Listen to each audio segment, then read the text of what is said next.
pour savoir reconnaître une faute, en fait, il faut se référer à Dieu, mal la gérer, la grossir, la diminuer, la voir de travers. Hein, et on peut la vivre de manière aussi accablante, angoissée. Jésus lui-même, qui est Dieu et qui est sans péché, s'est incarné pour nous sauver du péché. Donc en fait, la culpabilité, c'est pas un sujet qui l'indiffère.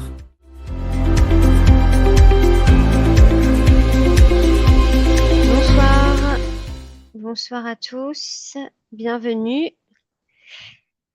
bienvenue avec nous pour ce live du RASO. Alors en attendant que les participants se connectent, je vais dire un petit mot sur le RASO pour ceux qui ne connaissent pas. Donc moi je suis Lucie, je suis chargée de mission pour le RASO. Le RASO c'est l'association des anciens guides scouts d'Europe et des aînés dont la mission est de faire rayonner le scoutisme euh, dans la société civile et que chacun puisse vivre des valeurs du scoutisme et de sa promesse scout quand on a eu la chance de pouvoir en faire une dans nos milieux de vie, quels que soient nos états de vie et nos vocations. Voilà. Et donc, nous accueillons ce soir Jean-Christophe Harlet. Bonsoir Jean-Christophe. Vous Bonsoir, êtes, si. euh, vous êtes psychologue clinicien à Toulouse. Vous travaillez auprès d'adultes en individuel ou en groupe. Et vous avez écrit ce livre. Je le montre à nos... C'est un peu flou peut-être. Sortir de la culpabilité, des clés psychologiques et un combat spirituel aux éditions Pierre Tecky, paru en janvier dernier, voilà, dont vous allez nous parler ce soir et dont je me suis inspirée par rapport voilà, aux questions qui m'ont semblé pertinentes de vous poser. Pour ceux qui n'auraient pas l'habitude, vous avez un chat. N'hésitez pas à poser vos questions. On gardera 15 minutes de questions à la fin, mais si vous avez des questions qui vous viennent pendant l'intervention de Jean-Christophe Harlet, vous pouvez les poser et puis je les, je les proposerai à Jean-Christophe à la fin voilà, pour les 15 minutes de la fin, mais si vous avez peur de les oublier, n'hésitez pas à les poser. Alors, on va commencer. Merci beaucoup, hein, Jean-Christophe, d'être avec nous. Euh, vous allez donc nous parler de la culpabilité, hein, qui est, je pense, un sentiment voilà, qui est familier, en tout cas, on voit à peu près ce que c'est. Est-ce que vous pouvez peut-être nous dire plus précisément ce qu'on entend par culpabilité, ce que c'est que la culpabilité? Est-ce que c'est un sentiment? Est-ce que c'est une blessure? Oui, alors ben, les deux, je dirais même les trois, entre guillemets, puisque je vous propose de rajouter la notion d'état. C'est un état, en fait, une définition ordinaire qu'on peut trouver, hein, c'est celle-ci, l'état de quelqu'un qui est coupable d'une faute. Vous voyez? C'est intéressant de commencer par la notion d'état parce que ça suggère une réalité objective, même si c'est pas toujours facile à accepter ou à reconnaître. Il y a une réalité objective dans une faute. Donc tout organisme, toute société, hein, est construite avec des lois, des règles. Et donc quand on enfreint ces lois, ces règles, on est coupable. Les constructions humaines sont imparfaites, mais la loi de Dieu, elle, est parfaite. Voilà, hein. Donc le référentiel objectif, c'est celui-ci. Hein. Pour distinguer ce qui est bien et ce qui est mal, pour savoir reconnaître une faute, en fait, il faut se référer à Dieu, au décalogue, à la révélation de l'Évangile. Voilà. Donc ça, c'est le premier point. Et alors, évidemment, cet état, chacun va le vivre personnellement, intérieurement. On va pas forcément reconnaître sa culpabilité, on va peut-être mal la gérer, la grossir, la diminuer, la voir de travers, hein, et on peut la vivre de manière aussi accablante, angoissée. Voilà, donc ça, c'est le sentiment de culpabilité. Hein, c'est surtout de ça dont on parle quand on l'étudie ou quand on travaille dessus. C'est cette manière personnelle de vivre la culpabilité à l'intérieur. Typiquement, une personne qui va soumettre ce sujet-là en psychothérapie parce qu'il ou elle en souffre, typiquement, ce sera vécu dans l'angoisse, hein, ou dans la peur, aussi dans la tristesse ou la honte. Donc ça, ce sont des émotions. Et un sentiment est un peu plus complexe, hein. Pour résumer grossièrement, je dirais qu'un sentiment, c'est à la fois une émotion et une pensée, hein. Enfin, c'est le mélange, hein, la relation entre les deux. L'émotion qui retentit dans mon corps et les pensées, c'est-à-dire comment je me figure ce que je vis, comment je regarde, qu'est-ce que je me dis à propos de ce que j'ai vécu, donc à propos de cette faute présumée. Donc cet état dont on a parlé, il ne résume pas une personne. Évidemment, on n'est pas coupable tout entier, pour toujours, de tout, hein. Et cet état, on peut le traverser, et c'est pas toujours facile, hein. Donc c'est pour ça que c'est intéressant d'y réfléchir, d'avoir des petites clés, des petites balises, surtout quand on est accablé, quand on est découragé par ce sentiment. Voilà donc un état qu'on peut objectiver, plus ou moins facilement ou difficilement. Un sentiment, c'est-à-dire un vécu personnel qui peut être compliqué et douloureux. Et vous avez dit une blessure, oui, je crois que c'est une bonne manière aussi d'en parler. Donc la blessure, je dirais, ça a une petite connotation spirituelle, hein, puisque c'est une blessure relationnelle, en fait, hein. Euh, la culpabilité, enfin, ou la faute, le péché, hein, on y reviendra probablement, eh bien, ça blesse notre relation à Dieu, ça blesse notre relation avec nos frères, presque on pourrait dire la relation avec nous-mêmes, hein. Donc il s'agit d'une blessure d'amour, hein, une blessure euh, relationnelle. Voilà. Et donc, une blessure, ça se soigne, hein, et ça peut même guérir, hein, si on prend les moyens. Merci. Donc, vous nous avez donné ouais, plusieurs extensions hein, de la notion de culpabilité. Est-ce qu'on peut peut-être avoir une idée de son origine? D'où vient-elle? Puisque je pense que voilà, peu de gens peuvent se dire épargnés par cet état, ce sentiment, cette blessure. Est-ce qu'elle est inévitable? Vous avez parlé de la possibilité d'en guérir et on va parler de ça plus tard, mais est-ce que elle a une origine identifiée? Est-ce que c'est inévitable en tant qu'être humain de ressentir cette culpabilité? Hmm. Alors, du coup, il y a deux questions en une. Donc, d'où est-ce qu'elle vient et est-ce qu'elle est inévitable? Donc, je vais répondre à l'une puis à l'autre. D'où elle vient, je crois que vraiment là, on peut pas passer à côté de la réponse spirituelle d'abord, hein. D'où elle vient du péché. Elle vient du péché originel d'abord, dans l'histoire de l'humanité. La culpabilité vient de là, la première faute. Euh, et ensuite, elle vient de nos péchés personnels, hein, dans nos histoires propres, singulières. Euh, donc du péché, c'est la première réponse. Mais aussi, donc en fait, ça, si vous voulez, c'est la réponse à la culpabilité état. On est coupable, on a fait une faute, et ça, c'est le cas depuis le péché, parce qu'on a rompu l'alliance, la confiance avec Dieu. Mais la culpabilité sentiment, l'expérience de la culpabilité qu'on peut faire, elle vient de notre conscience. Et ça, c'est très important de le souligner, parce que c'est ce qui signe notre singularité. Dieu, il nous a conféré une dignité toute particulière en nous créant à son image. Et ce qui fait qu'on est créé à son image, hein, c'est qu'on a une âme, c'est qu'on a une conscience, hein, qui nous permet de questionner sur le sens des choses, hein, sur ce qu'on vit, d'y donner du sens, d'agir librement, de mettre ça en relation aussi avec Dieu. Voilà.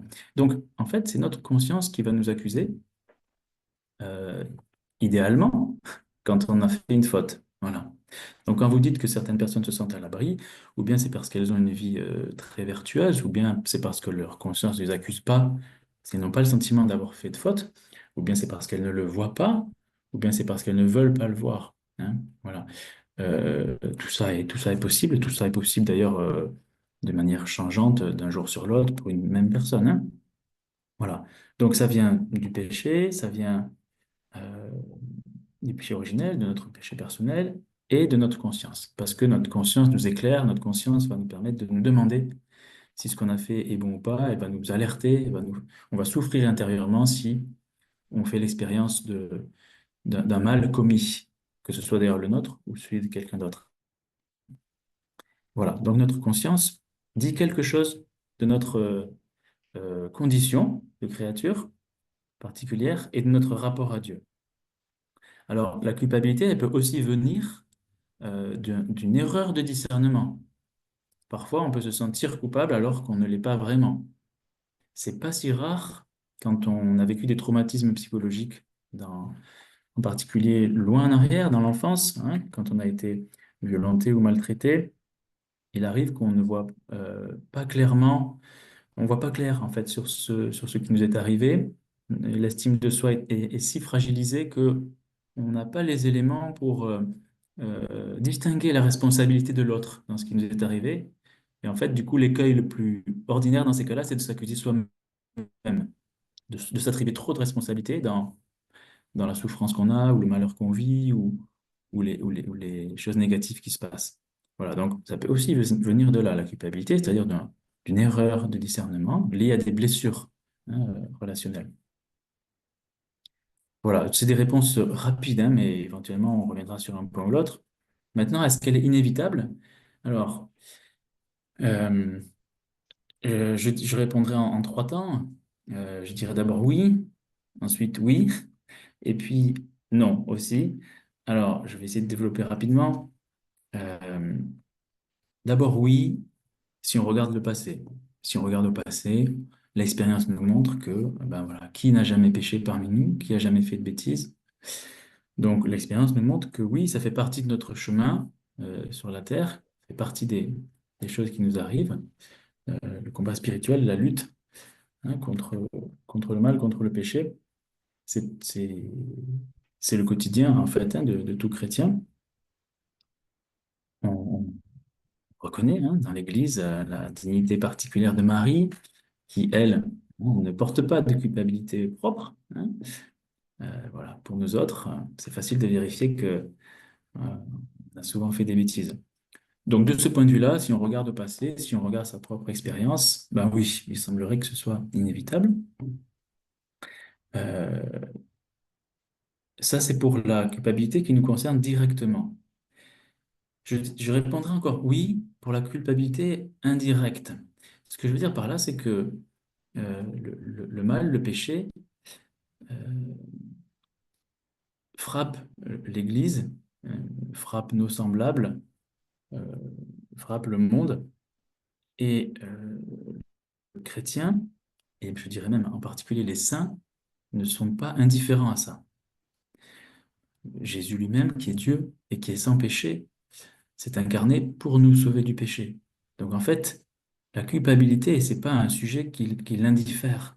Vous voyez, il a consenti à souffrir en aimant à cause des pécheurs. Voyez? Donc, en fait, je dirais que même si on ne porte pas de culpabilité directe, propre, qui nous revient à nous, ben, en fait, on peut œuvrer pour la gloire de Dieu et le salut du monde. Donc, pour le salut du monde, c'est-à-dire ben, pour que les pécheurs se repentent. Et voilà. Vous voyez? Donc, ce consentement à suivre le Seigneur dans l'amour qu'ont vécu tous les saints, il s'occupe de la culpabilité, en fait, du monde, oui, pour le racheter. Donc, en fait, même indirectement, on ne peut pas éviter ce sujet dans notre pèlerinage sur la terre. Et ensuite, je crois qu'il faut répondre aussi non, c'est pas inévitable, parce que Jésus dit dans l'Évangile à la femme pécheresse, va et ne pêche plus. En fait, on est encouragé, hein, par le Seigneur à ne pas pécher, à ne plus pécher. Et s'il nous le demande, c'est que c'est possible. Donc, mettons sur un sujet donné, après avoir fauté, il est possible, hein, avec le secours de la grâce, de faire de son mieux pour pas réentrer dans cet état de culpabilité. Donc là, il faut répondre non, c'est pas inévitable dans ce sens-là, hein. La culpabilité qui nous revient directement, on peut éviter d'y réentrer, hein, avec le secours de la grâce. Voilà. Merci. Euh, donc effectivement, là, on a touché du doigt la dimension morale, hein, qui est liée au péché. Et avec votre réponse, j'ai l'impression qu'il peut y avoir euh, un bienfait à entrer ou à prendre en charge à bras-le-corps la culpabilité. Et on est dans une époque qui éprouve un certain malaise avec le sentiment de culpabilité et qui invite plutôt à se concentrer sur du ressenti psychologique positif. Il faut positiver, il faut être à l'écoute de ses émotions positives, il faut faire ce qui nous fait du bien. il faut retrouver l'estime de soi en se concentrant sur ses forces, etc. Euh, je pense au milieu professionnel, hein, mais aussi, on va dire, à la psychologie de base environnante. Vous allez dans un kiosque de gare et vous prenez un magazine de psychologie, on va beaucoup parler de voilà, ce ressenti psychologique positif qu'il faudrait entretenir pour que le cerveau puisse générer des pensées positives. Et tout se passe comme si on voulait évacuer la question de la culpabilité, qui serait mauvaise en soi, culpabilité toujours mauvaise, euh, et que ne devrait y entrer aucun jugement moral. Qu'est-ce que vous pensez de cette positive attitude qui consisterait à toujours, voilà, considérer que la culpabilité va nous polluer euh, avec ce sentiment de malaise, hein, que c'est jamais agréable de se sentir coupable. Et voilà, j'ai l'impression que la proposition de notre société, c'est d'y répondre avec une concentration sur ce qui est positif et une évacuation voilà, de ce malaise un peu diffus. Mm. Mm. Oui, je dirais que c'est le démon qui est à l'œuvre, hein, et l'individualisme grandissant. Euh, je dis ça parce que dire que tout va bien, hein, ou que tout se vaut, hein, donc ça c'est quand vous dites pas de jugement moral, aucun jugement moral, hein, donc prétendre que tout va bien et que tout se vaut, c'est mensonger, hein, et c'est grave. C'est grave parce que ça nie le péché et, et donc ça empêche de le combattre. Voilà. Et donc ça égare les âmes, hein. Donc évidemment, c'est très agréable, c'est très vendeur, hein, de, de ne valoriser que le positif et d'écarter tout ce qui ne va pas, mais c'est pas réaliste. C'est pas réaliste et c'est dangereux parce que ça, vous voyez, ça affaiblit dans le combat spirituel et ça affaiblit les capacités à discerner correctement et à reconnaître aussi ses manquements ou ses erreurs et à pouvoir progresser. Voilà. Et c'est d'autant plus grave quand parfois dans nos sociétés on en arrive même à appeler bien un mal, hein. Voilà, ça peut aller jusque-là. Euh, alors, remarquons que ce qui est suggéré à travers votre question, c'est qu'en partie vrai, hein. C'est-à-dire que prétendre qu'il faut juger personne et qu'on peut être à l'abri de tout jugement moral et que tout va bien, ça marche pas. Ça marche pour ceux qui pensent pareil, on va dire, voyez. Mais si, pour ceux qui critiquent, pour ceux qui disent non, ça va pas ou ça c'est mal, ben, on risque de les pointer du doigt ou de les persécuter, hein. Donc en fait, ça marche pas. Ce qui est prétendu euh, est faux. Euh, le non-jugement, c'est un leurre, c'est un mensonge. D'ailleurs, le chrétien ne refuse pas le jugement, il le remet à Dieu. Vous voyez, c'est pas pareil. Le chrétien, il sait qu'il sera jugé, que Jésus va revenir, hein, pour juger les vivants et les morts, hein, mais il refuse de juger lui-même. Et donc, il peut aussi distinguer, non pas selon sa volonté propre, mais selon la révélation de Dieu, il peut distinguer ce qui est bien et ce qui est mal, parce que on a des enseignements, hein, de notre Seigneur et de l'Église dans ce sens. Et donc, un chrétien ou un homme de bonne volonté, hein, peut dénoncer le mal, euh, le, le- le- le dire, le pointer, non pas pour condamner une personne, hein, mais pour lui permettre de progresser, et de mieux vivre. Voilà. Et à propos de ça, il convient évidemment de distinguer un regard critique sur un comportement qui est permis, qui est souhaitable quand c'est bien fait, euh, d'un jugement totalitaire sur une personne, d'une condamnation totale d'une personne, ce qui n'a rien à voir, hein. On ne juge pas une personne au sens où on la résume à un acte, mais on peut poser un regard critique sur des comportements pour progresser. Voilà. Donc, à propos de cet égarement, hein, de nos sociétés occidentales, je dirais que les remèdes du bon sens et de la morale sont urgents, euh, mais insuffisants. C'est-à-dire Mm. que le remède spirituel, la conversion, le retour à Dieu, hein, sont primordiales, quoi. Vous avez parlé là à l'instant de discernement. Euh, Qu'en est-il justement du discernement sur euh, la bonne culpabilité de la mauvaise? J'entends peut-être la culpabilité qui peut nous amener à quelque chose de plus grand que nous, vers une guérison saine, vers de la mauvaise, où on l'a évoqué tout à l'heure, hein, une blessure d'enfance qui nous fait penser qu'on est coupable alors qu'au fond on ne l'est pas. Alors, est-ce que vous avez des outils concrets qui permettent d'opérer ce discernement et qu'est-ce qu'on fait, peut-être pour commencer par là, que faire de ce ressenti coupable quand il nous habite? Par où commencer et ensuite comment discerner? Mhm. Alors, on va commencer par la question de ce ressenti. Le piège classique, c'est de vouloir le fuir à tout prix, hein, c'est-à-dire d'être focalisé sur le ressenti désagréable de la culpabilité et de vouloir éliminer ce ressenti désagréable intérieur. Euh, Alors qu'en fait, il dit quelque chose, hein, et il faut plutôt l'assumer, hein, voilà. Donc, il n'est certainement pas à fuir a priori, inconsidérément, ce ressenti pénible. Il faut essayer de comprendre qu'est-ce qu'il dit. Voilà. D'ailleurs, je ne sais pas si vous êtes déjà fait cette réflexion, mais se sentir mal après avoir mal fait, ben, c'est plutôt bien en fait. Vous voyez? Si vraiment je fais une bêtise, et au mieux je me sens mal après, plutôt que je me sens très bien. Vous voyez, quand même, c'est quand même mieux moralement, humainement, et puis pour la vie en société, hein.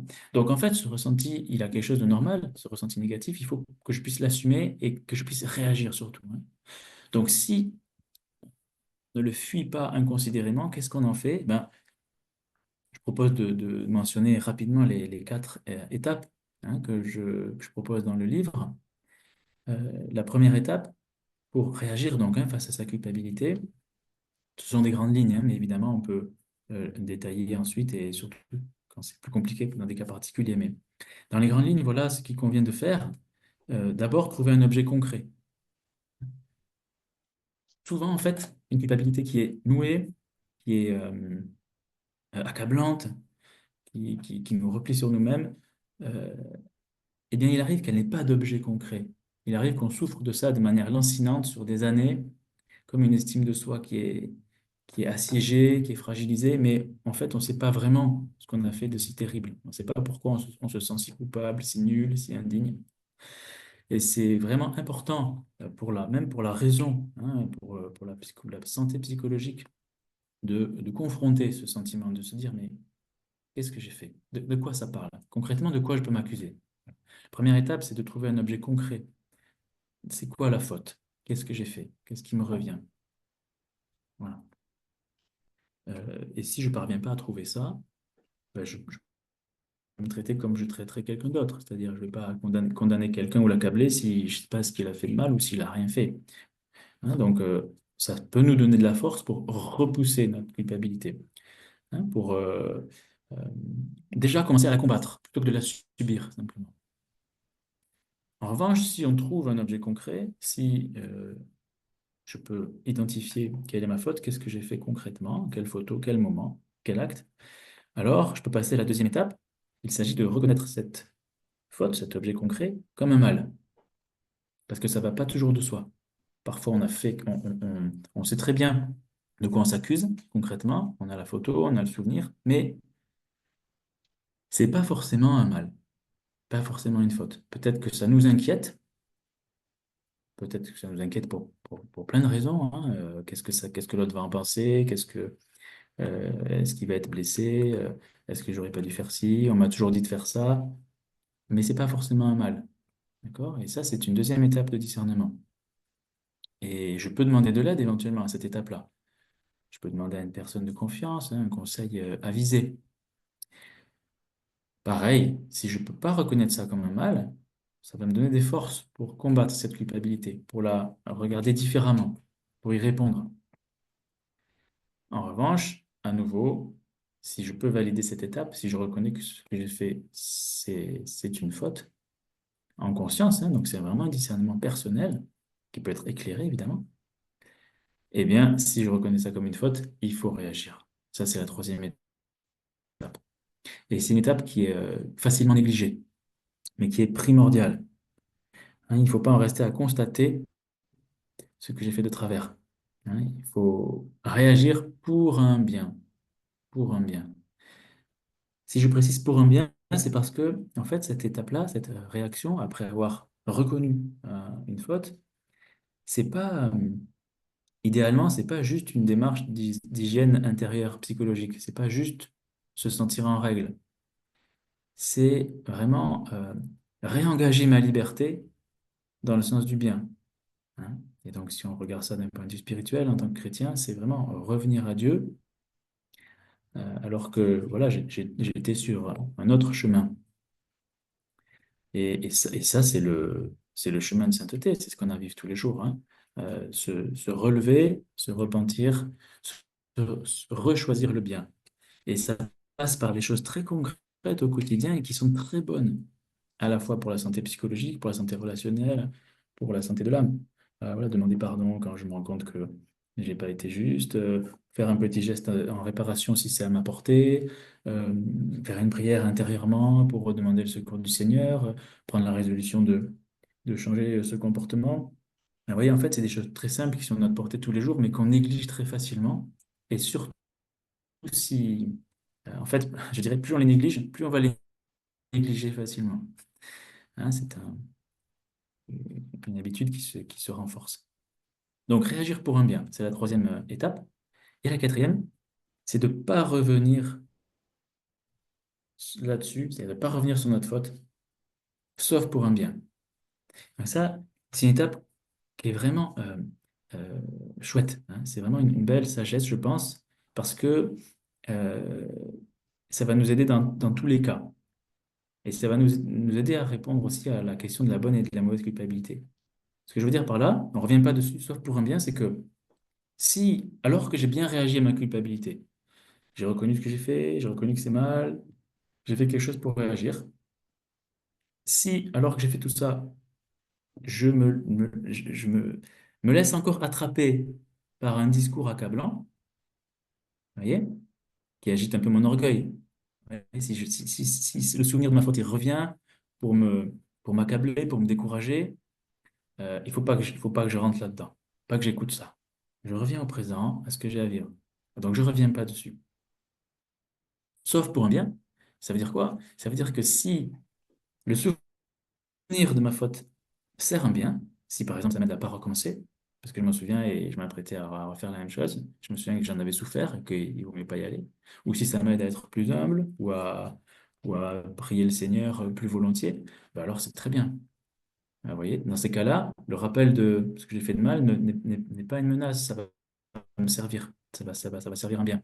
D'accord? Donc, il y a ce discernement à faire même après coup, parce que parfois, c'est ça qui se passe, hein. On a fait de son mieux et la pensée revient, et c'est là qu'il faut voir qu'est-ce qu'elle a à dire. Est-ce qu'elle m'a enfoncé, cette pensée-là? Dans ces cas-là, j'ai le devoir de la combattre, ou est-ce qu'en fait, elle m'aide? Peut-être je peux directement vous parler du discernement entre la bonne et la mauvaise culpabilité, puisque c'est dans la suite directe. Qu'en dites-vous, Lucie? Oui, oui, ouais, ouais, tout à fait. En fait, dans la continuité de ce que je vous disais, la question du discernement entre la bonne et la mauvaise culpabilité, elle est essentielle, cette question, et elle est très importante parce qu'elle est assez facile. C'est assez facile de répondre, même si ensuite c'est plus difficile de réagir et d'engager sa liberté dans le combat. Mais en fait, ce discernement, il est assez facile à faire. La mauvaise culpabilité, elle veut notre mort, en fait, elle veut nous accabler, elle veut notre repli. Elle sert à rien de bon. D'accord? Donc, si je souffre d'un sentiment de culpabilité et si je vois que les fruits de ce sentiment, c'est plus de repli sur moi, plus de découragement, moins de confiance, moins d'estime de moi, etc., c'est une mauvaise culpabilité. Oui, ça semble assez logique, hein? Mais c'est comme ça qu'on la reconnaît, c'est-à-dire à ses fruits. Et ça marche aussi dans l'autre sens. C'est-à-dire qu'il y a une bonne culpabilité, c'est celle qui nous pousse à pas rester dedans. C'est celle qui nous pousse à réagir. Je me suis disputé avec mon voisin. Si je me sens pas bien et que ce sentiment, il me pousse à réagir, hein, donc il faut quand même il faut de l'humilité, il faut le secours de la grâce. Mais si je suis ça, cette culpabilité-là, en fait, elle sert un bien. Elle, Et dans un psaume, hein, on entend cela. Hein. Le Seigneur dit, je mets cela sous tes yeux et je t'accuse. Hein, donc si le Seigneur nous accuse, c'est pour notre vie. Hein, c'est pour pas qu'on reste dans un état qui nous éloigne de lui. Voilà. Donc on va reconnaître la bonne culpabilité à ses fruits, voyez, à ce qu'elle nous propose en fait. Si elle nous propose un chemin d'humilité pour sortir de ça et aller vers un mieux et rétablir nos relations, bah, c'est une bonne culpabilité. Je peux écouter ce sentiment-là, même s'il est dur. Mais après une faute, c'est normal que ce soit un peu dur. Mais si la culpabilité, elle me replie sur moi, hein, elle assombrit le paysage, euh, attention, celle-là, c'est pas une bonne culpabilité. Voilà. Donc ce discernement, vous essaierez, hein, il est relativement facile à faire. Ensuite, il reste à engager sa liberté dans le bon sens, ce qui est plus difficile. Et du coup, quand on parle de ces quatre étapes, donc si je les reprends, trouver un objet concret, reconnaître cette faute comme un mal réel ou pas, réagir et puis ne pas revenir sur notre faute sauf si c'est pour un bien. Là, on les a abordés, on va dire, peut-être comme une introspection après coup. Euh, comment, comment on peut savoir dans le cas où quelqu'un m'accuse? Donc là, on a beaucoup parlé des cas où on s'accuse soi-même, où on ressent cette culpabilité de soi-même à soi-même. Quand quelqu'un m'accuse, euh, comment est-ce qu'on comment est-ce qu'on peut discerner? Et on a parlé de blessures relationnelles hein, au début, et on sait bien que, on va dire sur le terrain, dans la vie courante, euh, les personnalités, les caractères, les peut-être parfois les asymétries de relations peuvent brouiller un peu ces pistes-là. Comment est-ce qu'on peut savoir si ce dont l'autre m'accuse est justifié ou injustifié? Alors, on va voir que c'est qu'en partie différent. Le fait que l'autre m'accuse par rapport au fait de m'accuser moi-même. À un moment donné, ça va se rejoindre, on va voir. Hein. Mais commençons par parler du cas où c'est l'autre qui m'accuse. Je dirais que ce cas-là, il présente un avantage, c'est que, au moins on va traiter un sujet. Je dis ça parce que parfois, on porte des culpabilités, parfois importantes, dont on ne fait rien. Ou bien on ne les voit pas, ou bien on ne veut pas les voir. Mais ça, c'est plutôt dangereux pour l'âme, hein, puis même pour la santé relationnelle, psychologique. Donc en fait, si quelqu'un vient me trouver pour me dire, ben voilà ce que tu as fait qui va pas, au moins on va s'occuper de ce truc-là. D'accord? Donc c'est déjà un avantage. Donc, l'autre vient me faire un reproche, et votre question, c'est comment savoir si c'est justifié. Donc, je vous propose de se demander qu'est-ce que ça veut dire justifier. Est-ce que c'est justifié que l'autre m'accuse? Donc, justifier, je pense, ça veut dire trois choses. Première chose, est-ce que c'est précis? Est-ce que c'est concret? D'accord? Donc là, on revient sur l'étape numéro un. Est-ce que la critique que me fait l'autre, elle est vague, agressive, généralisante? Ou est-ce que je sais de quoi on parle? Est-ce qu'il me montre une faute? Ou est-ce il me critique moi? Hein? C'est la différence entre il y en a marre, tu penses qu'à toi, qui est une critique vague, qui est une critique agressive, qui est une critique fausse dans le texte. Et ben voilà, je suis contrarié parce que, encore une fois, quand tu as ramené la voiture, j'ai vu qu'il y avait le réservoir vide et je devais partir à ma réunion et j'étais en stress, j'ai dû me mettre en retard. D'accord? Voilà, c'est quand même pas la même chose qui est exprimée dans le texte, hein, avec les mots. Donc, c'est la première, et le premier élément de réponse. Ça va être justifié. Enfin, en tout cas, pour que ce soit justifié, il faut déjà que ce soit concret. C'est intéressant ça parce que ça nous donne des billes hein, pour bien s'exprimer relationnellement. On va éviter déjà de faire des critiques vagues ou agressives et on va pouvoir peut-être les repérer aussi quand l'autre le fait. Si il fait une critique comme ça, je peux, euh, idéalement, hein, en étant bien intentionné, je vais essayer d'obtenir cette précision que je n'ai pas. Pourquoi tu dis ça? Donne-moi un exemple, etc. D'accord? Ça, c'est le premier point, pour répondre à justifier. Deuxième point, c'est est-ce que c'est vrai? Est-ce que c'est vérace? Est-ce que c'est arrivé? Parce que ça peut être précis et faux. Hein, on peut vous reprocher d'être arrivé un quart d'heure en retard à la réunion de 10 heures alors que vous étiez là à 9h30. Attention, Attention, parce que si on accepte cette critique, peut-être que là, on ouvre la porte à une forme de harcèlement, hein, par exemple. Donc, ça peut être précis, mais faux. Ces cas-là, c'est pas justifié. Si c'est précis et que c'est vrai, que c'est arrivé, alors il reste probablement le point le plus complexe, c'est est-ce que c'est un mal? C'est la deuxième étape de tout à l'heure. Et là, finalement, les deux cas se rejoignent. L'autre m'accuse ou je m'accuse moi-même. Parce qu'en fait, si l'autre m'accuse, à un moment donné, il faut que moi, je puisse assumer cette faute. Donc, il faut que je puisse moi-même la reconnaître comme une faute. Donc, il faut que je puisse discerner que c'est effectivement un mal. D'accord? Et c'est là que c'est pas simple. Euh, et je précise à cette étape-là que, en fait, il est tout à fait possible d'agir par charité, par bienveillance, en faisant un effort dans le sens que désire l'autre, sans pour autant prétendre ou reconnaître ou verbaliser que ce que j'ai fait est mal. D'accord? On a là un élément de souplesse qui est très important, hein. Et la charité, elle s'exprime ordinairement souvent comme ça. Si l'autre me fait un reproche, je peux tout à fait faire un effort dans un sens qui est possible et qui n'est pas mauvais pour lui, sans aller jusqu'à dire que ce que j'ai fait est mal. D'accord? Attention, hein. Si je ne le reconnais pas moi-même, je ne peux pas dire que c'est mal. Mais par contre, je peux faire un effort si ça l'arrange. D'accord? Euh, Si j'ai du mal à savoir si ce que j'ai fait est mal ou pas, je peux me demander qu'est-ce qui résiste en moi à cette accusation? Est-ce que c'est mon orgueil qui est pas content? Non, et là, il y a des chances que probablement il faut que j'aille vers une reconnaissance de la faute, hein, parce que mon orgueil, il vaut mieux qu'il crève, quoi, hein, parce que c'est pas bon. Ou est-ce que je m'inquiète parce que reconnaître ça comme un mal, ce serait pas vrai, ce serait renier ce que je pense. Dans ce cas-là, ben, il ne faut pas y aller. Voilà. Donc c'est vraiment un discernement personnel, hein, qui peut parfois être erroné, on n'est pas toujours bien éclairé, mais on peut faire de son mieux pour ça. Ça doit toujours être regardé en contexte. Ça, c'est très important. La faute qui est commise, enfin, un même acte peut être une faute ou pas en fonction du contexte.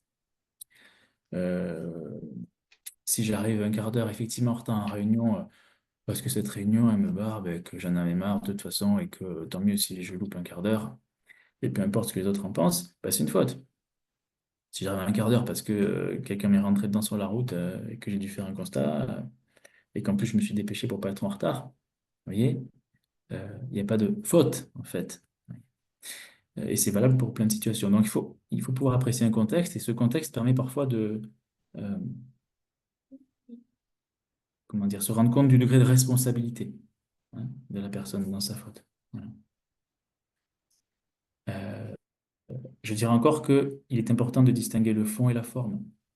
Parfois, il y a de grandes crispations face à des critiques parce que l'autre va critiquer la forme alors que nous, on est sur le fond.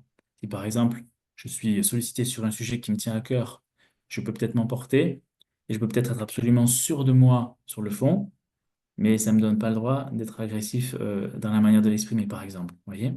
Et en fait, il est bon de reconnaître un tort sur la forme, euh, mais sans prétendre que le fond est mauvais. D'accord? Donc là, je donne des cas comme ça à la volée, mais il y en aurait bien d'autres, hein. Je terminerai en disant que pour le chrétien, il y a trois choses qui vont être essentielles dans ce discernement, surtout s'il est compliqué. Ce discernement, est-ce que ce que j'ai fait est mal? C'est l'humilité. Comme ça, je vais éviter que mon orgueil m'empêche de reconnaître, hein, un tort. L'amour, parce que je vais me mettre plus facilement à la place de l'autre, je vais plus facilement écouter ce qu'il me dit, je vais être plus en capacité de me déplacer vers l'autre. Et la prière, parce que c'est dans la prière que je serai éclairé et que je pourrai voir les choses en vérité, hein. Voilà. Merci. Ça nous amène à une dernière question avant de laisser la parole aux participants. Donc à vous, hein, n'hésitez pas à les poser sur le chat. Une dernière question. Donc là, vous venez d'esquisser des voies pour se délivrer de la culpabilité, qu'elle soit justifiée ou pas. Et vous avez évoqué des voies d'ordre spirituel, hein, l'humilité, la prière. Est-ce que vous pouvez développer un petit peu ça, voilà, sur la guérison possible de la culpabilité? Quel lien est-ce qu'on peut faire avec la notion de rédemption et par quoi est-ce que ça peut passer? Mhm. Et peut-être aussi préciser voilà, la distinction qu'il y aurait entre une guérison d'ordre psychologique et une guérison d'ordre spirituel voilà, pour éviter Mhm. de faire un substitut ou une confusion Mhm. entre les deux. Mhm. Mhm.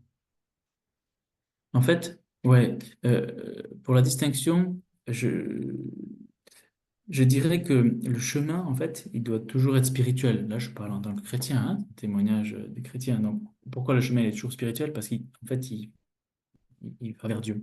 Notre chemin, c'est un chemin qui va vers Dieu, hein, autant que possible. Donc, ce chemin, il est spirituel, mais les moyens qu'on prend sur ce chemin-là, voilà, je mets quelles chaussures, quel équipement, je m'arrête à quel endroit, je prends quel itinéraire, je marche avec qui, à quelle vitesse, etc.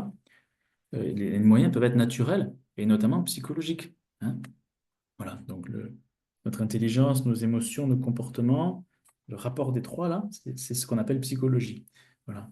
Hein, donc, dans le livre, hein, et quand je travaille en séance, hein, où je ne fais pas mention explicitement des réalités spirituelles, euh, eh bien, on prend des moyens qui sont psychologiques. On étudie le rapport entre ce qui est vécu à l'intérieur pour mieux le comprendre. Mais idéalement, ça sert la croissance spirituelle. Hein, voilà. Donc, pour un chrétien, on peut le dire explicitement. Le chemin est spirituel, mais on peut prendre des moyens psychologiques. Alors, une distinction qu'on peut faire entre les deux, et on va voir en fait que le psychologique est euh, insuffisant si on en reste là, c'est que spirituellement, il faut passer de la culpabilité à la contrition. La contrition, c'est la douleur que j'ai d'avoir offensé Dieu parce qu'il est amour. Voyez, la culpabilité, en fait, elle s'inquiète de son propre état. Je suis inquiet parce que j'ai fauté. Vous voyez? Donc il y a quelque chose qui est autocentré. Et donc il risque de rester autocentré. Je vais vouloir régler ce truc-là pour me sentir mieux. Mais c'est insuffisant, c'est moins bon que de souffrir, d'avoir blessé l'amour. Parce qu'en fait, du coup, je suis tourné vers l'autre, pas autocentré, et je vais vouloir restaurer cette relation. Donc, dans la relation à Dieu, on appelle ça la contrition. Hein, c'est le regret de l'avoir blessé parce qu'il est amour, hein, et parce qu'il m'aime. Euh, et donc, dans la relation aux autres, ça s'appelle la compassion, l'amour, la bienveillance. Voilà. Hein, donc, c'est préférable, en fait, de pouvoir vivre ça dans cette dimension-là. C'est-à-dire, si j'ai fait une faute, euh, je, je vais souffrir parce que j'ai blessé l'autre, parce que j'ai blessé une communion d'amour, parce que j'ai blessé Dieu. Et donc, je vais m'appliquer à mieux aimer. Et en fait, ça va être beaucoup plus efficace, beaucoup plus rapide que de juste essayer de démêler, vous voyez, comment dire, de faire un petit peu le tri dans qu'est-ce qui me revient à moi, qu'est-ce que je peux faire. Vous voyez, il y a quelque chose qui est plus rectiligne. Voilà. Et donc, celui qui a vécu ça parfaitement, hein, c'est-à-dire d'aimer et de soigner une relation d'amour, ben, c'est Jésus, hein, qui est, qui est mort pour nous sauver du péché. Voilà. Donc, voilà. Et puis, il nous donne part à sa résurrection. Donc, la meilleure chose à faire, c'est de nous appliquer à être sans cesse plus unis à lui. Merci Jean-Christophe. On a une participante qui vous remercie pour ces réflexions si bien développées. Est-ce qu'il y en a qui ont des questions? N'hésitez pas à les poser. Je vais commencer avec une première question. Euh, le fait de vouloir, de refuser en fait l'accusation ou le sentiment de culpabilité. Vous avez évoqué l'orgueil et le fait que cet orgueil-là ne nous mènera à rien.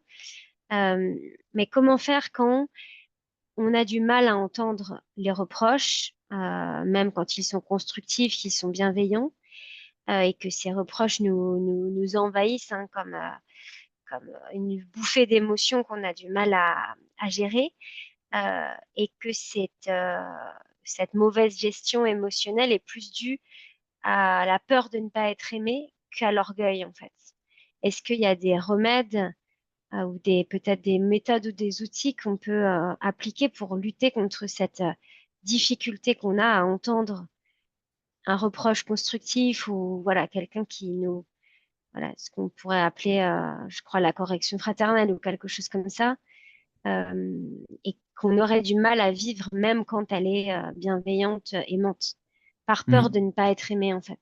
mm, mm. Euh, bon, je fais d'abord une réponse vraiment très rapide, très plaquée, parce que ça donne quand même deux clés qui, moi, je trouve très belles, très aidantes, mais ensuite, je vais développer un peu différemment. Euh, j'ai lu un jour, je sais plus où est cette référence, mais qu'en fait, fondamentalement, on peut distinguer deux grands types de blessures. Hein. Donc là, je dis ça parce que la personne qui pose la question dit que quand elle reçoit quelque chose, un reproche, une correction, elle est envahie par quelque chose de très difficile à gérer. Hein. Donc, elle se sent blessée. Et donc, fondamentalement, il y a deux types de blessures. Hein. Il y a blessure d'orgueil et blessure d'amour. Voilà. Donc, qu'est-ce qui est blessé en moi? Est-ce que c'est l'orgueil? Si c'est l'orgueil, je dois m'efforcer d'être plus humble. Voilà, de laisser mourir cette image, cette idole, cette fausse image de moi, de laisser ça de côté et d'accueillir ça plus humblement. Et plus humblement, du coup, ça veut dire que le truc, il va me passer au-dessus. Parce que c'est plus moi que ça blesse, c'est l'image. Vous voyez? Donc, et c'est important vraiment que je me sorte de ce piège-là. Et si c'est l'amour qui est blessé, c'est-à-dire que si en fait, moi, je suis triste parce que j'aimerais vivre une communion d'amour meilleure avec l'autre, ben, le remède, c'est plus d'amour. D'accord? Je crois vraiment que cette grille de lecture, elle est très belle et quelque chose de très vrai. Donc, si c'est l'orgueil qui est blessé en moi, il faut que je travaille à plus d'humilité. Si c'est l'amour qui est blessé en moi, il faut que je travaille à plus d'amour. Donc, je vais essayer d'aimer l'autre encore mieux, puis moi avec, quoi. Hein.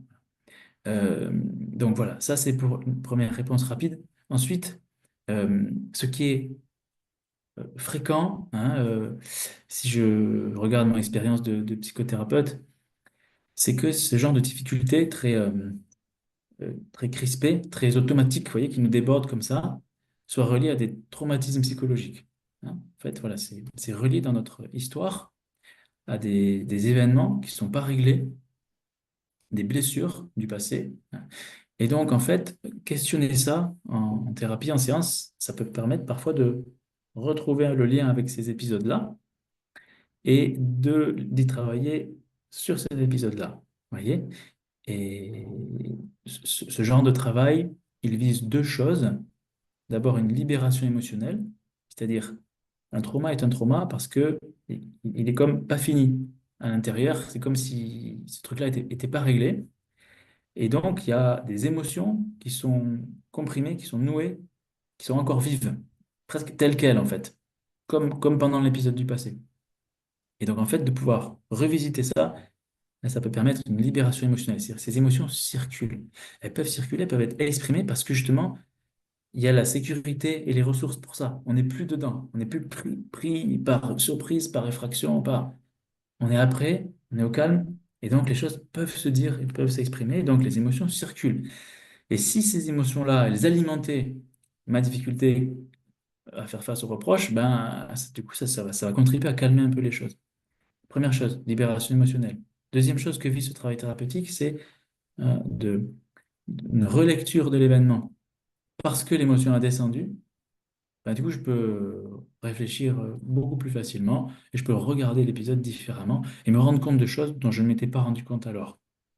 Ben voilà, peut-être que si maman elle m'a parlé comme ça, ou si papa il m'a regardé comme ça, ou que la maîtresse elle m'a humilié devant tout le monde, peut-être c'est pas parce que j'étais nul en fait. Peut-être il y avait plein d'autres raisons.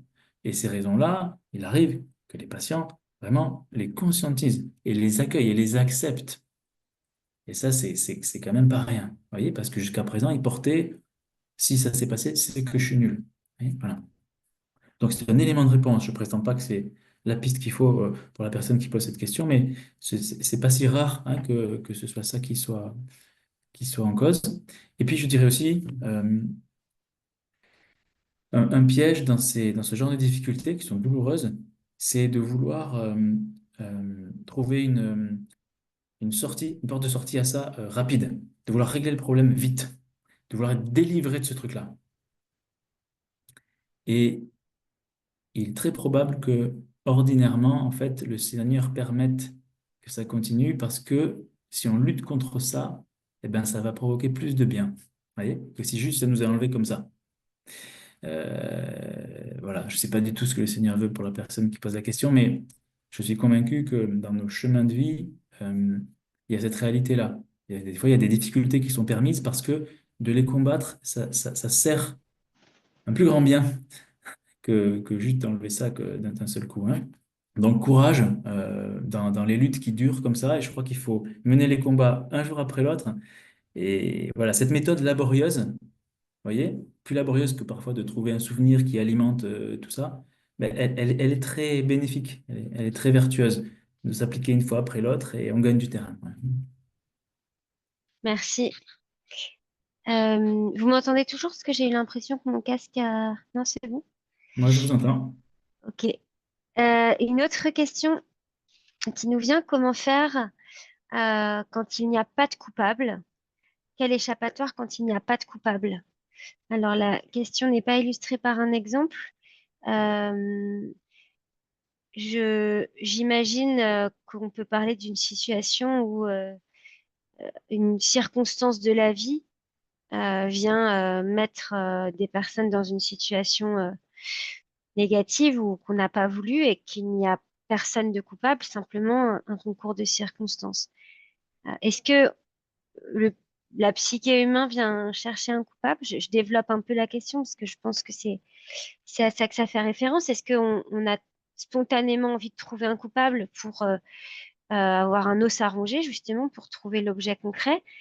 Et quand il n'y en a pas, quand il n'y a pas de coupable autre que les événements ou les circonstances, est-ce qu'il y a un échappatoire pour éviter de prendre sur soi la Ouais. culpabilité?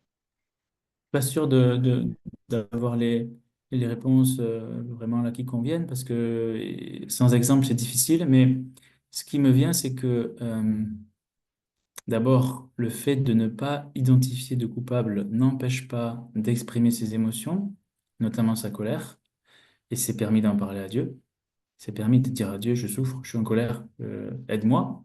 D'accord. Alors, on va pas lui dire comme une défiance, hein, comme une accusation, mais on va lui dire pour qu'il nous aide, hein. Mais on peut lui dire, hein, c'est une bonne chose. Et la deuxième chose, c'est que euh, quelque part, ça change pas grand-chose, même s'il est vrai que parfois, projeter un petit peu son émotion ou tout ce qu'on vit de difficile sur un coupable, ça peut être une étape en fait, hein, aidante. En soi, elle l'est pas, mais en tant qu'étape, oui. Mais en fait, ça change quelque part pas grand-chose parce que ce qu'il faut éviter, c'est la confusion entre le mal et la personne qui le commet. Donc, si j'ai pas de coupable pour euh, orienter ma colère, je peux me souvenir que de toute façon, c'est pas contre une. Il ne serait pas bon de haïr une personne, hein, ou de tout projeter dessus. Il faudrait se rendre compte qu'elle elle est marquée par le mal et que c'est le mal qu'il faut combattre. C'est pas une personne, c'est le mal. Enfin, je veux dire, c'est pas une personne qui m'a. Le but, vous voyez, c'est pas d'éliminer une personne qui m'a fait mal, c'est de pas me laisser contaminer par le mal et de répondre par l'amour. Du coup, si je parviens pas à voir un coupable, je peux me souvenir que euh, mon combat, il reste un combat contre le mal. C'est-à-dire qu'il faut pas que je bascule dans la haine, le ressentiment, la rancœur, le découragement. Et donc, en fait, euh, la cible de mon combat, elle est toute désignée. Et c'est un peu la même que si il y avait un coupable. Parce que s'il y avait un coupable, même si j'étais en colère contre le coupable, il faudrait que je dépasse ça pour combattre le mal. Et donc pour pas rentrer dans la haine, pour pas rentrer dans le désespoir, dans la vengeance. Vous voyez? Donc il y a comme une étape là qu'on peut sauter s'il n'y a pas de coupable, en refusant de rentrer dans le mal et donc en refusant d'en vouloir à Dieu, hein, parce que c'est des fausses pistes. Mais par contre, en lui disant ce qu'on vit, en lui confiant vraiment ce qu'on ressent, ça c'est très très important. Et tel quel. Et je peux d'ailleurs lui dire, je vois pas de coupable et ça m'énerve, et je sais pas quoi faire, viens à mon secours, quoi. Très intéressant, merci. Est-ce qu'il y a d'autres questions de la part des participants?